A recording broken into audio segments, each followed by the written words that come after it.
ಲೋಕಸಭೆಯಲ್ಲಿ ಮಂಡನೆಯಾಗಿರತಕ್ಕಂತಹ ತಿದ್ದುಪಡಿ ವಿಧೇಯಕ ಮತ್ತು ಆ ವಿಧೇಯಕದ ಸುತ್ತಲೂ ನಡೀತಾ ಇರುವಂತಹ ಆರೋಪ ಪ್ರತ್ಯಾರೋಪಗಳು, ವಿಶೇಷವಾಗಿ ಪ್ರತಿಭಟನೆಯ ಸಂದರ್ಭದಲ್ಲಿ ಮೊನ್ನೆ ನಡೆದಂತಹ ಲಾಠಿ ಚಾರ್ಜ್, ಆ ಸಂದರ್ಭದಲ್ಲಿ ಬಳಕೆ ಆಗಿರುವಂತಹ ಗನ್ಗಳ ಬಗ್ಗೆ ಮಾಡ್ತಾ ಇರುವಂತಹ ಆರೋಪ, ಹಾಗೂ ಯಾಕೆ ಇನ್ನೂ ಕೂಡ ಪ್ರತಿಪಕ್ಷದವರು ಚರ್ಚೆಗೆ ಅವಕಾಶ ಕೊಡ್ತಾ ಇಲ್ಲ ಅಂತ ಹೇಳ್ತಿರುವಂತಹ ಆಡಳಿತ ಪಕ್ಷ ಅವರದೇ ನಿಮ್ಗೆ ತೋರಿಸ್ತಾರೆ.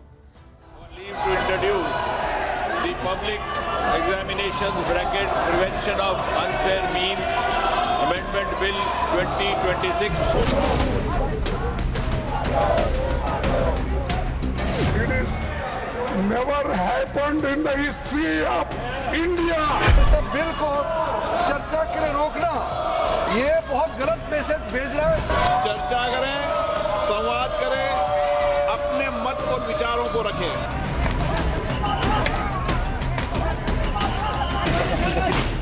Pellet guns, AK-47 are these terrorists? What is wrong with these? Home minister सदन में आके स्टेटमेंट करना चाहिए और उन्होंने जो लाठी चार्ज ದೇಶಾದ್ಯಂತ ಕಿಚ್ಚು ಹೊತ್ತಿಸಿರುವ ನೀಟ್ ಪರೀಕ್ಷೆಯ ಅಕ್ರಮ ತಡೆಗಟ್ಟಲು ಕೇಂದ್ರ ಸರ್ಕಾರ ಸಂಕಲ್ಪ ತೊಟ್ಟಿದೆ. ಪರೀಕ್ಷಾ ಅಕ್ರಮಗಳ ತಡೆಗೆ ಹೊಸ ಕಾನೂನು ಮಾಡಲು ಮುಂದಾಗಿರುವ ಕೇಂದ್ರ ಸರ್ಕಾರ ಲೋಕಸಭೆಯಲ್ಲಿ ಹೊಸ ಬಿಲ್ ಮಂಡನೆ ಮಾಡಿದೆ. ಸಾರ್ವಜನಿಕ ಪರೀಕ್ಷೆಗಳ ಅಕ್ರಮ ತಡೆಗಟ್ಟುವಿಕೆ ತಿದ್ದುಪಡಿ ವಿಧೇಯಕ 2026 ಮಂಡನೆಯಾಗಿದೆ. ಪ್ರಧಾನಿ ಕಾರ್ಯಾಲಯದ ರಾಜ್ಯ ಸಚಿವ ಜಿತೇಂದ್ರ ಸಿಂಗ್ ಬಿಲ್ ಮಂಡಿಸಿದ್ರು. Examinations bracket prevention of unfair means amendment bill 2026 to amend the public examination prevention of unfair means bill 2024.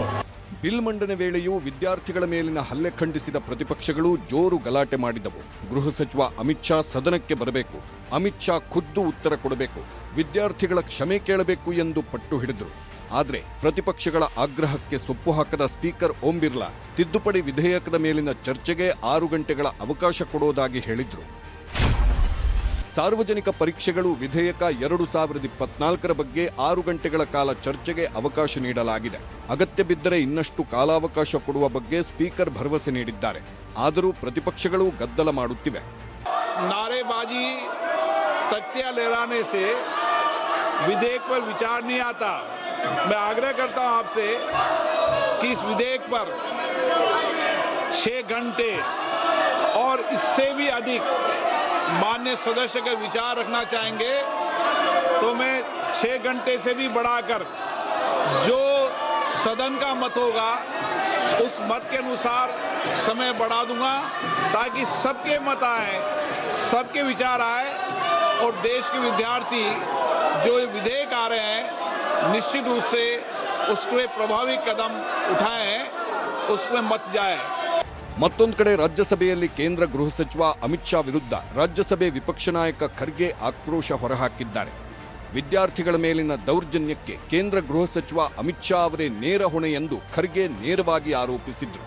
It is never happened in the history of India that the boys were beaten and they were dragged.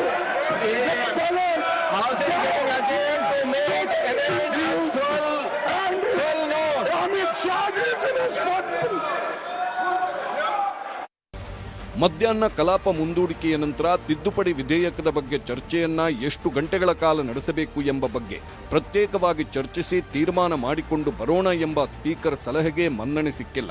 ಸಂಜೆ ಮತ್ತೆ ಕಲಾಪ ಸೇರಿದಾಗಲೂ ಅದೇ ಗಲಾಟೆ ಗದ್ದಲ ಇತ್ತು. ಅನಿವಾರ್ಯವಾಗಿ ಎರಡೂ ಸದನಗಳ ಕಲಾಪವನ್ನ ನಾಳೆಗೆ ಮುಂದೂಡಬೇಕಾಯಿತು. ಈ ವೇಳೆ ಸಂಸದೀಯ ವ್ಯವಹಾರಗಳ ಸಚಿವ ಕಿರಣ್ ರಿಜಿಜು ಕಾಂಗ್ರೆಸ್ ವರ್ತನೆಯನ್ನ ಖಂಡಿಸಿದ್ರು.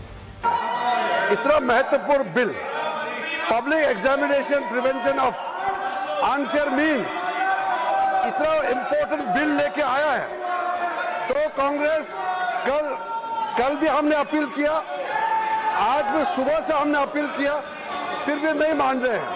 हमने लोकसभा में भी बताया और यहाँ भी कहा टाइम एलोटेड है और टाइम लोकसभा में भी एलोट किया. यहाँ भी जैसा ऑपोजिशन पार्टी चाहते थे आज बिजनेस एडवाइजरी में टाइम में एलोट हो गया. सारे मेंबर तैयारी के साथ आए हैं और ऑपोजिशन के भी कई मेंबर्स ने अमेंडमेंट दिए हैं वो भी तैयारी करके आए हैं। बहुत ही महत्वपूर्ण बच्चों के लिए, युवाओं के लिए, छात्रों का जिंदगी के लिए ये महत्वपूर्ण बिल है। सब बोलने वाले वक्ता भी तैयार है, फिर भी जानबूझ करके कांग्रेस पार्टी और उसके कुछ साथी जानबूझ करके आज इतना महत्वपूर्ण बिल पे चर्चा होने नहीं दे रहे हैं। ಲೋಕಸಭೆಯಲ್ಲಿ ಮಂಡನೆಯಾಗಿರುವ ಬಿಲ್ ಬಗ್ಗೆ ನಾಳೆ ಚರ್ಚೆಗಳು ಆರಂಭಗೊಳ್ಳುವ ಸಾಧ್ಯತೆಗಳಿವೆ. ಸರ್ವಪಕ್ಷ ಸಂಸದರನ್ನ ಒಪ್ಪಿಸಿರುವ ಸ್ಪೀಕರ್ ಓಂ ಬಿರ್ಲಾ ನಾಳೆಯಿಂದ ಚರ್ಚೆ ಆಗಲಿದೆ ಎಂಬ ವಿಶ್ವಾಸ ವ್ಯಕ್ತಪಡಿಸಿದ್ದಾರೆ. ಕೇಂದ್ರ ಸರ್ಕಾರ ಮಂಡಿಸಿರುವ ಹೊಸ ಬಿಲ್ನಲ್ಲಿ ಪರೀಕ್ಷೆಗಳ ಅಕ್ರಮ ತಡೆಯುವ ಕಠಿಣ ಕಾನೂನನ್ನ ರೂಪಿಸಲಾಗಿದೆ. ಪ್ರಶ್ನೆ ಪತ್ರಿಕೆ ಲೀಕ್ ಮಾಡಿದವರಿಗೆ ಕಠಿಣ ಶಿಕ್ಷೆ ವಿಧಿಸಲಾಗುವುದು. ವೈಯಕ್ತಿಕ ಕೃತ್ಯ ಸಾಬೀತಾದ್ರೆ 10 ವರ್ಷಗಳ ಜೈಲು ಶಿಕ್ಷೆ, 50 ಲಕ್ಷದವರೆಗೆ ದಂಡ. ಸಂಘಟಿತ ಕೃತ್ಯ ಸಾಬೀತಾದ್ರೆ 7 ವರ್ಷಗಳ ಜೈಲು ಶಿಕ್ಷೆ, 10 ಕೋಟಿ ರೂಪಾಯಿವರೆಗೆ ದಂಡ ವಿಧಿಸುವ ಅವಕಾಶವಿದೆ. ಅಕ್ರಮದ ತನಿಖೆಗೆ 2 ತಿಂಗಳ ಗಡುವು ನೀಡಿದ್ದು ಅಷ್ಟರೊಳಗೆ ಶಿಕ್ಷೆಯಾಗಲಿದೆ. ದಿಲ್ಲಿಲಿ ಪೆಲೆಟ್ ಗನ್, ಬಿಹಾರದಲ್ಲಿ AK-47. ಸಂಸತ್ತು ಒಳಗೂ ಹೊರಗೂ ಕೈ ಹೋರಾಟ. ಮೊನ್ನೆ ಜಂತರ್ ಮಂತರ್ನಲ್ಲಿ ವಿದ್ಯಾರ್ಥಿಗಳ ಮೇಲೆ ಪೆಲೆಟ್ ಗನ್ನಿಂದ ಗುಂಡು ಹಾರಿಸಲಾಗಿದೆ. ನಿನ್ನೆ ಬಿಹಾರ್ನಲ್ಲಿ ವಿದ್ಯಾರ್ಥಿಗಳ ಮೇಲೆ AK-47 ಗನ್ ಬಳಸಿ ಗುಂಡು ಹಾರಿಸಲಾಗಿದೆ. ಈ ವಿಚಾರದ ಬಗ್ಗೆ ರಾಹುಲ್ ಗಾಂಧಿ ಆಕ್ಷೇಪ ಎತ್ತಿದ್ದಾರೆ. ಸೋಷಿಯಲ್ ಮೀಡಿಯಾ ಎಕ್ಸ್ನಲ್ಲಿ ಪೋಸ್ಟ್ ಹಾಕಿ ಕೇಂದ್ರ ಸರ್ಕಾರವನ್ನ ತರಾಟೆಗೆ ತೆಗೆದುಕೊಂಡಿದ್ದಾರೆ. ದೇಶದ ಇಡೀ ಆಡಳಿತ ವ್ಯವಸ್ಥೆ ವಿದ್ಯಾರ್ಥಿಗಳ ಮಾರಣ ಹೋಮಕ್ಕೆ ನಿಂತಿದೆ. ಬಿಹಾರದಲ್ಲಿ ಪ್ರತಿಭಟನಾ ನಿರತ ವಿದ್ಯಾರ್ಥಿಗಳ ಮೇಲೆ AK-47 ಗುಂಡು ಹಾರಿವೆ. 100 ವಿದ್ಯಾರ್ಥಿಗಳನ್ನು ಬಂಧಿಸಿ FIR ಹಾಕಲಾಗಿದೆ. ಮಿಸ್ಟರ್ ಮೋದಿ, ನಿಮ್ಮ ಭರವಸೆ ಏನಾಯಿತು? FIR ತೆಗೆಯೋ ಬದಲು ಹೊಸ FIR ಆಗ್ತಿವೆ. ದೆಹಲಿಯಲ್ಲಿ ಪೆಲೆಟ್ ಗನ್ ಬಳಸಿದ್ರು, ಬಿಹಾರದಲ್ಲಿ AK-47 ಬಳಸಿದ್ದಾರೆ. ಉತ್ತರ ಪ್ರದೇಶ, ಪಶ್ಚಿಮ ಬಂಗಾಳದಲ್ಲೂ ಇದೇ ಮಾದರಿ ಹಲ್ಲೆಗಳಾಗ್ತಿವೆ. ಸರ್ಕಾರದ ಮೇಲೆ ವಿಶ್ವಾಸ, ನಂಬಿಕೆ ಇಲ್ಲ ಎಂದು ಈಗಾಗಲೇ ಹೇಳಿದ್ದೆ. ವಿದ್ಯಾರ್ಥಿಗಳ ಟಾರ್ಗೆಟ್ ಮಾಡಿ ಮಾತು ತಪ್ಪುತ್ತಿದೆ. ಮಿಸ್ಟರ್ ಮೋದಿ, ದೇಶದ ವಿದ್ಯಾರ್ಥಿಗಳ ಕ್ಷಮೆ ಕೇಳಿ. ಕ್ರಮ ಆಗಬೇಕಾಗಿರೋದು ವಿದ್ಯಾರ್ಥಿಗಳ ಮೇಲಲ್ಲ, ವಿದ್ಯಾರ್ಥಿಗಳ ಮೇಲೆ ಹಲ್ಲೆ ಮಾಡಿದವರ ಮೇಲೆ ಎಂದು ರಾಹುಲ್ ಗಾಂಧಿ ಆಕ್ರೋಶ ಹೊರಹಾಕಿದ್ದಾರೆ. ರಾಹುಲ್ ಮಾತಿನಂತೆಯೇ ಪ್ರಿಯಾಂಕಾ ವಾದ್ರಾ ಕೂಡ ಕೇಂದ್ರಕ್ಕೆ ಬಿಸಿ ಮುಟ್ಟಿಸಿದ್ದಾರೆ. ये इन्होंने अभी भी FIR दर्ज की है स्टूडेंट्स के खिलाफ, शायद कल रात को या आज सुबह, बिहार में, बंगाल में. तो ये अपनी आदतों से बाज तो आए नहीं हैं. और मैंने सुना है, वेरीफाइड नहीं है, लेकिन मैंने सुना है कि जो लड़कियां गई थी प्रोटेस्ट में, कई लड़कियों के पेरेंट्स को फ़ोन आ रहे हैं, उनको धमकाया जा रहा है कि तुमने अपनी लड़कियों को भेजा. क्या मतलब है? क्या हमारे देश में लड़की प्रोटेस्ट नहीं कर सकती? क्या मतलब है? Pellet guns, AK-47 are these terrorists? What is wrong with these people? FIRಗಳು ರದ್ದು ಆಗದಿದ್ರೆ ಮತ್ತೆ ಹೋರಾಟ. ಕೇಂದ್ರ ಸರ್ಕಾರಕ್ಕೆ ಮತ್ತೆ ಕಾಕ್ರೋಚ್ಗಳ ಎಚ್ಚರಿಕೆ. ಧರ್ಮೇಂದ್ರ ಪ್ರಧಾನ್ ರಾಜೀನಾಮೆ ಪಡೆದ ಕೇಂದ್ರ ಸರ್ಕಾರ ವಿದ್ಯಾರ್ಥಿಗಳ ಮೇಲಿನ FIRಗಳನ್ನು ಹಿಂಪಡೆಯಲು ಹಿಂದೇಟು ಹಾಕುತ್ತಿದೆ ಅನ್ನೋದು ಸಿಜೆಪಿ ಆರೋಪ. ಈ ಬಗ್ಗೆ ಹಿರಿಯ ವಕೀಲ ಕಪಿಲ್ ಸಿಬ್ಬಲ್ ಜೊತೆ ಚರ್ಚೆ ಮಾಡಿರುವ ಸಿಜೆಪಿ ನಿಯೋಗ ಮುಂದಿನ ಕಾನೂನು ಹೋರಾಟದ ಬಗ್ಗೆ ಚರ್ಚೆ ನಡೆಸಿದೆ. ವಿದ್ಯಾರ್ಥಿಗಳ ಮೇಲಿನ FIRಗಳು ರದ್ದು ಆಗದಿದ್ರೆ ಮತ್ತೆ ಹೋರಾಟ ಶುರು ಮಾಡುವ ಎಚ್ಚರಿಕೆ ನೀಡಿದ್ದಾರೆ. हम लोगों ने मंच से, जब पुलिस ब्रुटैलिटी हुआ था 20 तारीख को, हम लोगों ने एक प्रण लिया था कि ऐसे जो पुलिस वाले हैं और ऐसे जो RAF वाले हैं जिन्होंने सीधा इस इंटेंशन से वहाँ पे उस दिन आए थे कि हम बच्चों का सर फोड़ेंगे, हाथ तोड़ेंगे, पैर तोड़ेंगे, छोटी बच्चियों का मोलेस्टेशन करेंगे, लड़कियों का मोलेस्टेशन करेंगे, ऐसे सारे पुलिस वालों के खिलाफ हम लोग कंप्लेंट फाइल करेंगे, हम लोग FIR दर्ज करवाएंगे. अगर लगे तो हम लोग कोर्ट भी जाएंगे एंड जब टाइम आएगा उनका जवाबदेही भी फिक्स करेंगे.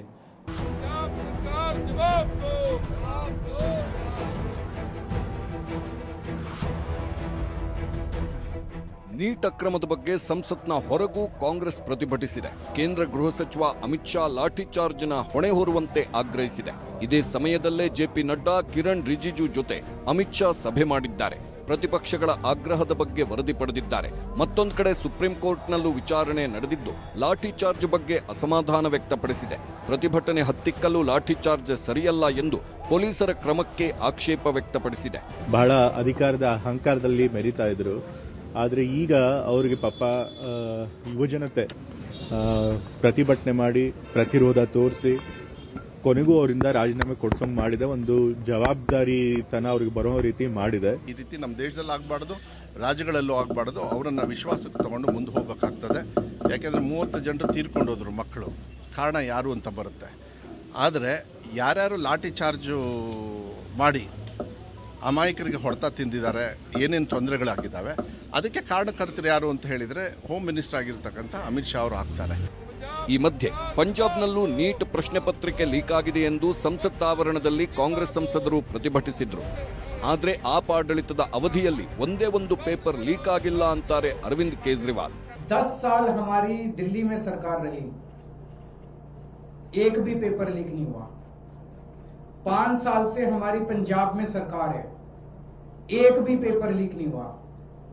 ये बात इनको चुभ रही है बहुत बुरी तरह से, और ये सारे देश के सामने है कि भारतीय जनता पार्टी के हर राज्य के अंदर पेपर लीक हो रहे हैं, और आम आदमी पार्टी की 2 राज्यों में सरकार बनी, एक भी पेपर लीक नहीं हुआ. ಇನ್ನು ಹರಿಯಾಣದ ಗುರುಗ್ರಾಮ ಆಸ್ಪತ್ರೆಯಲ್ಲಿದ್ದ ಹೋರಾಟಗಾರ ಸೋನಂ ವಾಂಗ್ಚುಕ್ ಆಸ್ಪತ್ರೆಯಿಂದ ಡಿಸ್ಚಾರ್ಜ್ ಆದರು. ಲಡಾಖ್ಗೆ ತೆರಳುವ ಮುನ್ನ ರಾಜ್ಘಾಟ್ಗೆ ಭೇಟಿ ನೀಡಿ ಮಹಾತ್ಮ ಗಾಂಧೀಜಿ ಸ್ಮಾರಕಕ್ಕೆ ನಮಿಸಿದ್ರು.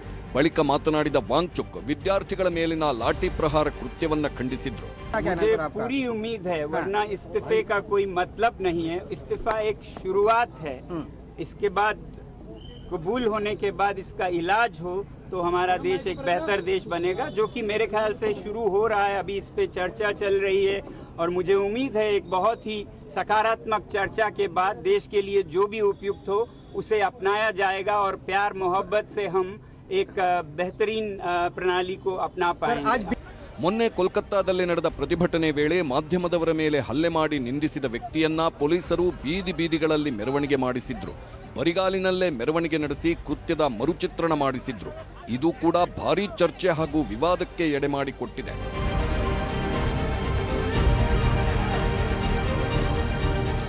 ಏನೇ ಆದ್ರೂ ಸದ್ಯಕ್ಕೆ ಪೇಪರ್ ಲೀಕ್ ವಿಚಾರದಲ್ಲಿ ರಾಷ್ಟ್ರಮಟ್ಟದಲ್ಲಿ ದೊಡ್ಡ ಚರ್ಚೆ ನಡೆಯುತ್ತಿದೆ. ಕೇಂದ್ರ ಸರ್ಕಾರ ತಂದಿರುವ ಮಸೂದೆಯ ಮೇಲೆ ನಾಳೆಯಿಂದಾದರೂ ಸಂಸತ್ನಲ್ಲಿ ಚರ್ಚೆ ಶುರುವಾಗುತ್ತಾ ಎಂದು ನೋಡಬೇಕಿದೆ. Bureau report, news 18.